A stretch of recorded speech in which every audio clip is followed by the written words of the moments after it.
ډیره زیاته مننه او ډیره مهرباني. زه یو ټپه به وکړم چې عثمان خیالي د سوات په خاوره او د رنګ په رنګ ګلونه چا کرلي دي نه. زه د خپلو ملګرو ته د سوات د ښکلو خلکو ته وایي د یو نه یو د بل نه بل ښکلی دی او د سوات د خاورې هر یو ګل ښکلی دی. د یو نه یو د بل نه بل ښکلی دی او د سوات د خاورې هر یو ګل ښکلی دی. او ته پېښور ته په چکر خو راشه بیا به دا نه وی چې کابل ښکلی دی. د دې نه پس دې ملګرو له دا دغه ورنه کوي چې تاسو نه د داد سوال وکړي. هر شعر چې راځي دا زمونږ میلمانه دي او دوله ښه داد ورکوي. وایي هغه شیشه وه زه ګزار د کمر دانش صاحب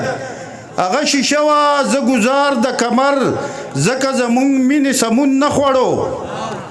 او دا په پردي مال چې اجي صاحب وخوړ دا په پردي مال چې اجي صاحب وخوړ داسې قسم خو به قارون نه خوړو. او سوری د مینې تیار شوی که نه چې هغه بوټی چنار شوی که نه سوری د مینې تیار شوی که نه او چې هغه بوټی چنار شوی که نه او دا چې د بانک سره جومات ته ځغلي او چې دی د سود نه قلار شوی که نه سوری د مینې تیار شوی که نه سوری د مینې تیار شوی که نه او چې هغه بوټی چنار شوی که نه او دا چې د بانک سره جومات ته ځغلي او چې دی د سود نه قلار شوی که نه. وای مونږ په ګلابونو مین خلک یو او مونږ په رنګونو مین خلک یو. مونږ په ګلابونو مین خلک یو او مونږ په رنګونو مین خلک یو او ځان له د بنګړو په ځای رانجه واخله مونږ په خالونو مین خلک یو. ښکلی د شونډو هم د خال رنګو دانش صاحب وایي ښکلی د شونډو هم د خال رنګو او یو د یوسف بل د بلال رنګو. ښکلی د شونډو هم د خال رنګو او یو د یوسف بل د بلال رنګو او د دروازې رنګ دی هیر شوی رانه خدای خبر څنګ دی د دیوال رنګو او دواړه د امن په نامه زاړه شو دواړه د امن په نامه زاړه شو که د شړۍ او که د شال رنګو. او بخښنه غواړم یو غزل به ووایم اجازت دی. دا غزل دی چې سنگار د چاته په ماښام کړی و او چې غرغره لوګی دی بام کړی و. سنگار د چاته په ماښام کړی و چې غرغره لوګی دی بام کړی و